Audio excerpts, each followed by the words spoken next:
Ready to open the hood? UseTool for the tutorials. And for car parts, the right idea is the Mr. Auto app. Easy, fast, and with better prices than on the website.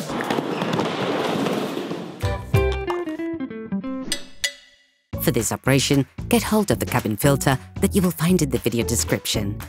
Turn off your vehicle's ignition,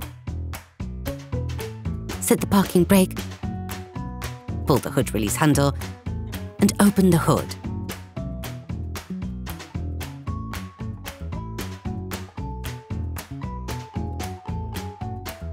You can now access the cabin filter, which is located on the left of the windshield frame. Turn the two plastic nuts on the pollen filter cover 1/8 of a turn counterclockwise. Then remove the cover. Pinch the two tabs on the filter rack and pull on them. Take out the filter. Before putting the new filter in place, it is important to clean out any impurities or leaves stuck in the filter compartment. All parts used in this tutorial are supplied by our trusted partners. These partners also help us create as many video tutorials as possible. Check them out in the description below. There are several types of cabin filter.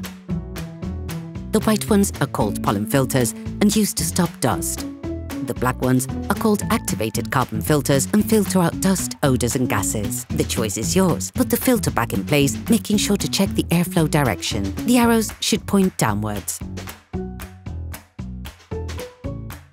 Put the cover back on. Screw the nuts back in. Operation completed. Hi, it's Theo from UseTool. I hope this video has helped you a lot in your car maintenance. We would be super grateful if you could spread the word so that we can produce even more tutorials. Simply give us a like, a comment, and hit that subscribe button. It really helps us boost the channel and help the whole community. Thanks a lot and have a great one.